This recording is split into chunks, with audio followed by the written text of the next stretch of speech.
OK? Qu'a-t-il dit? Sa question, quelle est la définition de la Trinité? Et pourquoi avons-nous besoin de la Trinité plutôt qu'un seul Dieu invisible?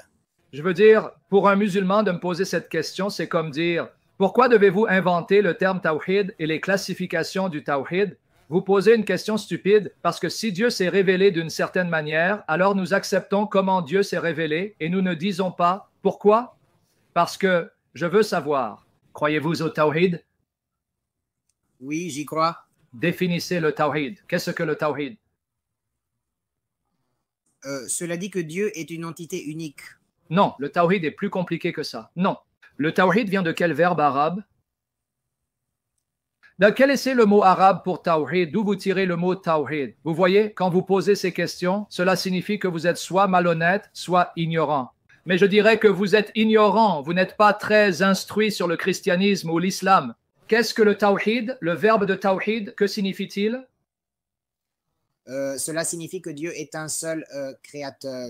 Non, laissez-moi vous corriger encore. Non, tawhid, le verbe vient du mot wahda et cela signifie unifié et consolidé. Alors pourquoi votre Dieu a-t-il besoin d'être unifié et consolidé? Expliquez-moi cela.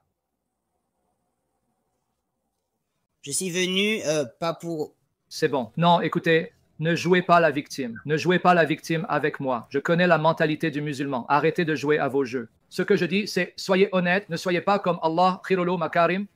N'utilisez pas un argument contre ma foi qui peut être retourné contre votre foi, parce que cela signifie que vous êtes malhonnête, vous êtes un menteur. Mais je vais vous donner le bénéfice du doute. Je dirais que vous êtes honnête. Ne me demandez pas pourquoi nous avons besoin de la définition de la Trinité, pour la même raison que vous avez besoin de la définition du Tawhid. La Bible décrit Dieu d'une certaine manière et nous devons essayer de comprendre et de l'expliquer. Donc je suppose que vous êtes un salafi? Oui, je le suis.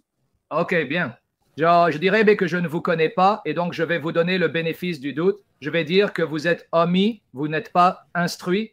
Parce que si vous le savez et que vous me posez ces arguments, alors vous êtes malhonnête. Mais je vais y arriver. Alors, que pensez-vous de la définition de la Trinité?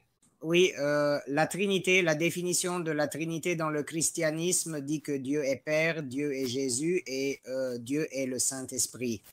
Et le Père n'est pas Jésus, Jésus n'est pas le Saint-Esprit et le Saint-Esprit n'est pas le Père. Ok, bien. Ok. Si vous connaissez la définition, alors pourquoi me demandez-vous? Avant que vous ne me posiez une deuxième question, parce que je vais répondre à vos questions, mais avant, j'en ai une pour vous. Croyez-vous au Tawhid al-Rububiyya? Oui, je crois au Rububiyya. Ok. Croyez-vous au Tawhid al-Ibada al-Uluhiyya? C'est Uluhiyya, oui, j'y crois. Et c'est aussi Tawhid al-Ibada. Il y a deux noms pour cela. S'il vous plaît, ne m'enseignez pas. L'un n'est pas... Ok. Croyez-vous au Tawhid al-Asma wa Sifat? Écoutez mieux. Croyez-vous au Tawhid al-Asma wa Sifat? Oui, ce n'est pas le Tawhid. Ce sont les attributs de Dieu.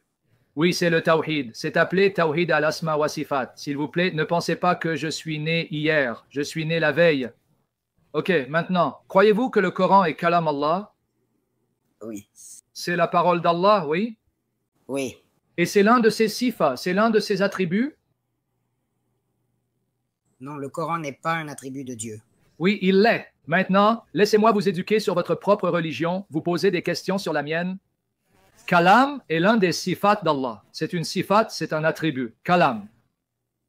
Alors, quand vous dites Coran Kalam Allah, allez demander à votre mullah, votre moulvi, allez leur demander. Non, ce n'est pas un attribut d'Allah. C'est dit que c'est la parole d'Allah. Non, c'est Kalam, donc c'est l'un de ces sifats.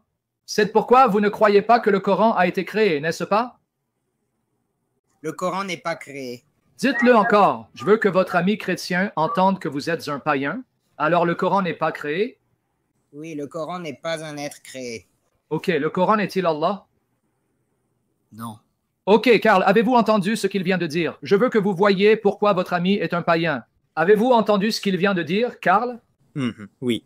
Il vient de vous dire que le Coran n'est pas créé. Le Coran n'est pas Allah. Karl, je ne suis pas très fort en maths. Le Coran n'est pas Allah, n'est-ce pas, Karl? Il vient de le dire. Oui. Et pourtant, le Coran est incréé, ce qui signifie qu'il n'est pas créé, n'est-ce pas, Karl? Oui. Et Allah n'est pas créé? Oui. Alors maintenant, 1 plus 1, ça fait quoi? 2. Alors il vient de nous dire qu'il y a 2 dieux dans sa religion. Bien joué, vous êtes un païen.